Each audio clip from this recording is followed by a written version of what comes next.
because he was the house and lineage of David. To be registered with Mary, his betrothed, who was with child. Well, that's an interesting little tidbit right there. She's engaged, but she's pregnant. And even in our day and age, that can be problematic. In Jesus' day and age, or in this time, well, she could have been stoned. And I don't mean she went out and got some little green stuff and rolled it up in papers. I mean, she could have big, heavy stones dumped on her. No, she could be stoned. But she wasn't, which we already know the backstory on this. Joseph decided to keep her. And she's with child. And while they were there, the time came for her to give birth. Now, you think you have it hard. Just imagine being 9 months pregnant, and you're riding on a donkey from Galilee to Bethlehem, and you don't have all the amenities that we have today. Number one, when you checked into the local hotel and it's hot outside, they didn't have air conditioning. If you checked into the local hotel and you needed warming up, you had to go out and get yourself some wood and build a fire. I'm thinking that donkey was not comfortable to ride on. How many women have been on a donkey in your 9th month of pregnancy? Oh, you've been on a donkey. Yeah. She's been on a donkey. Is it fun? Is it a fun ride? It wasn't bad. Everybody made fun of me if they were on horses. Yeah. See? So here she is. She's on her way down. And here's, it's time for her to give birth. And verse 7, and she gave birth to her firstborn son and wrapped him in swaddling clothes and laid him in a manger because there was no place for them in the inn. Now it says that in the text, it says they went up to Bethlehem. That's crazy for us because they're in Galilee, which is actually far north of Bethlehem. And when we go up north. You try and come back as soon as you can because we don't like those people in the north. No, that's wrong. No, when they talk about going up, they're talking about they would go up an incline. They would go up on top of a mountain. And so the Judean mountains are a little taller.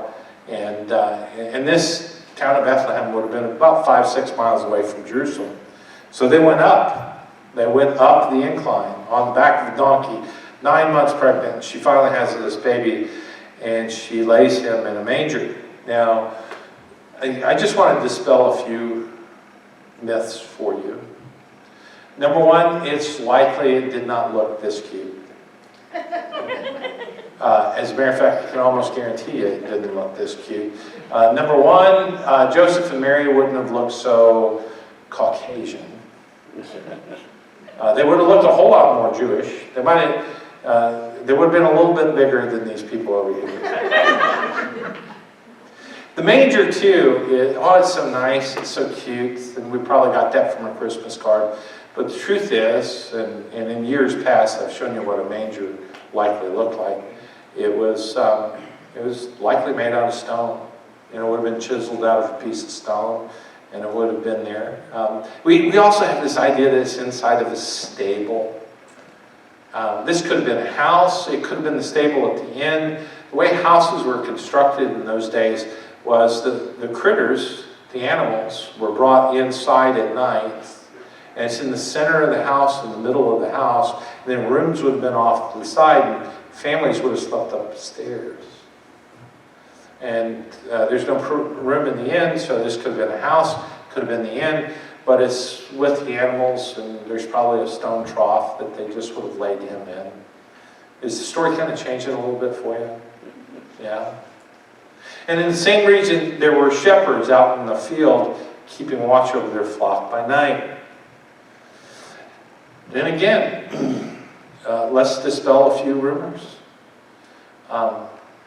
Who's the little guys in the room? Where's Samuel and Josiah? Josiah is probably too young for this. I'd give the job to Jacob, Samuel maybe. But the kids, the youngest boys, would have been the ones, or the hired man, would have been the ones who were watching the flocks at night. Not a stellar group of people. I mean, really. You know? Hey Samuel, by the way, Samuel, you haven't found my little guy yet in 2 weeks, and he's been in the same spot for 2 weeks. Yeah. Same spot for 2 weeks, and you still haven't found him. Yeah. No, he's not back there. So here these guys are, and they're shepherds, and they're with a bunch of stinky sheep, and they're protecting the sheep from the wolves and the bears and all those critters that would want to eat them, because sheep are good eats. And an angel of the Lord appeared to them. Boy, that just sounds so casual, doesn't it? An angel appears. And the glory of the Lord shone around them. I'm thinking things kind of livened up a little bit, don't you? And they were filled with great fear. We're going to talk about fear for a second, and actually we're going to talk about next year's sermons for a little bit, because look what the angel says. And the angel said to them, "Fear not, for behold, I give you good news of great joy that will be for all the people." You know, as I was praying about next year's theme and just the sermon series, it really was contingent upon things that went down in November. I had 3 different scenarios in my mind, just laying them up to the Lord. Figured what happens in our nation would affect really how people view things in the church. And I just kept coming back to this one scenario, and I said, if this happens, boy, we've had a lot of fear about COVID, we've had a lot of fear about a ton of different things, but we're just going to deal with a whole lot more fears on a lot of people's parts about the future. So I did a little word study on fear, just in the Old Testament alone. There's over 500, just one word about fear. There's over 500 references to fear in the Old Testament alone. Almost always, you find the same pattern that's here. Did you see it? Fear is mentioned twice. And one is they're filled with fear. And we are supposed to fear God. But the second one was what the angel said to the shepherds. Don't fear.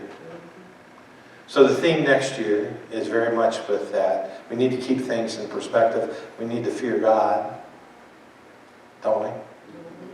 We need to be in awe, because He is God, and He can do anything He wants. But we also need to be aware that a lot of times, all those times that things are just out of our control, guess what God's saying throughout the Old Testament and the New Testament? Don't fear. So the theme next year is fearless living in a fearsome age. And I think we need that right now. And even if you think, I think my brother over there needs to hear that, boy, because I see a lot of fear in his life. I'm telling you, I've been seeing a lot of fear in a lot of people's lives. Fear not, for behold, I bring to you good news of great joy that will be for all the people. Isn't that a great story? I mean, that's a great story right there. We can stop right there. For unto you is born this day in the city of David a what? Savior. Who is Christ the Lord. And this will be a sign for you, and you will find a baby wrapped in swaddling cloths and lying in a manger. And suddenly there was with the angel a multitude of the heavenly host. I'm thinking things got even more exciting. It's bad enough you got a spotlight. We don't know what spotlights are in BC 6. We just don't know what that is, but all of a sudden it's light out here. And there's this angel, and he's talking to us. Now there's a whole heavenly host, and things are getting pretty interesting, aren't they? And suddenly there was an angel, with the angel, a multitude of the heavenly host, praising God and saying, "Glory to God in the highest, and on earth peace among those with whom He is pleased." You know, a little bit of a side note on that piece. We always think that means that this place will be peaceful. You do realize the peace that God's talking about here is just what was talked about in Colossians 1. Formerly you were at war with God, but now He has made peace with you. See, the peace is your peace with God.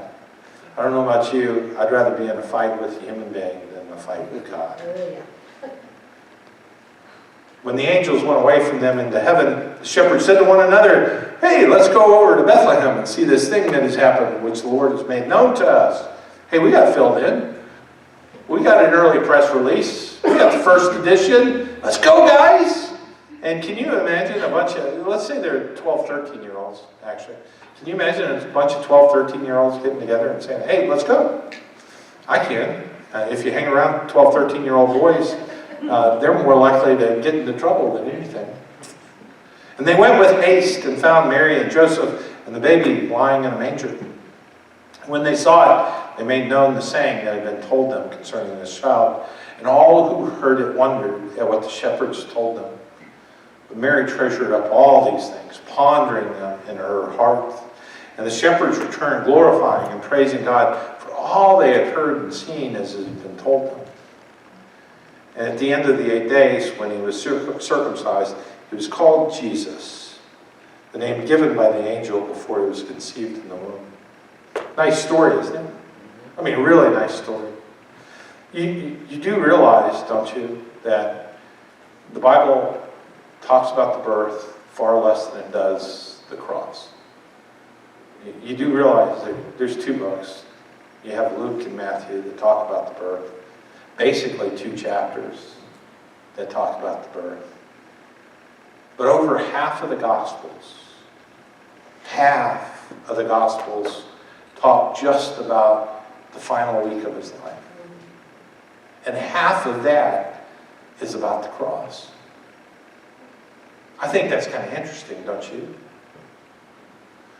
We're going to change things just a little bit because I think it's good for us to really focus on the birth, and the Bible focus on the birth. I mean, angels showed up for the birth. How many of you had angels show up for your birth? No. The closest I saw that was when Suzanne delivered Audra. The same doctor also had another patient in the delivery room. And at the same time, she was delivering. She was screaming a whole lot. I wasn't used to this. This was my first child. Suzanne's third. So things were going a whole lot quieter in our room.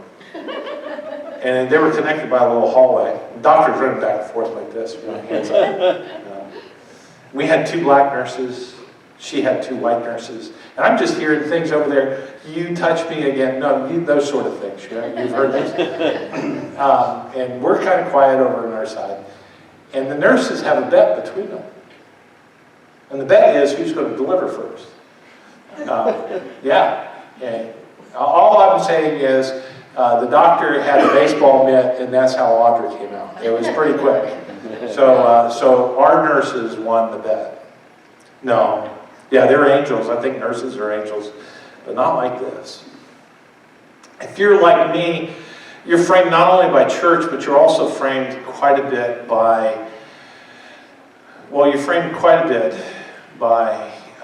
television. You know, as I read this story, I'm just thinking, I hear Linus from Charlie Brown reciting those words. You do realize Charles Schultz was a Christian, and he couldn't hold back his Christianity.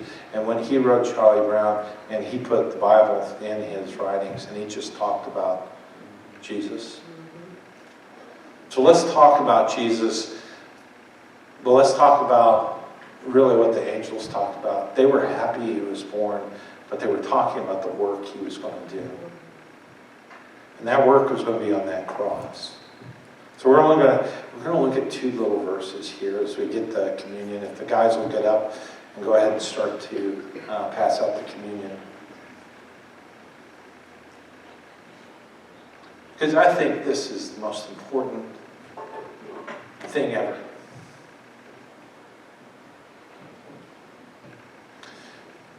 See, a baby being born in a manger, it's cute.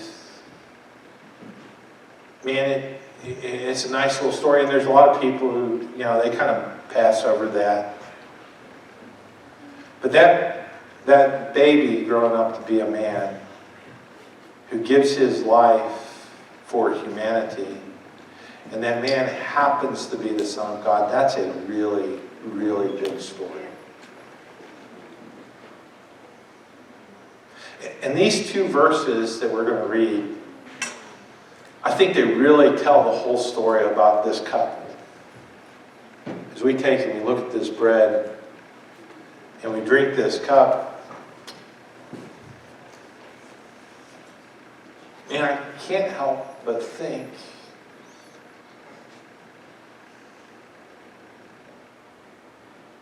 well, I'm in this story right now. Mark 15:33. When the 6th hour had come, man, it's the middle of the day. The sun's supposed to be high up in the sky, but there was darkness over the whole land until the 9th hour. And at the 9th hour, Jesus cried with a loud voice, Eloi, Eloi,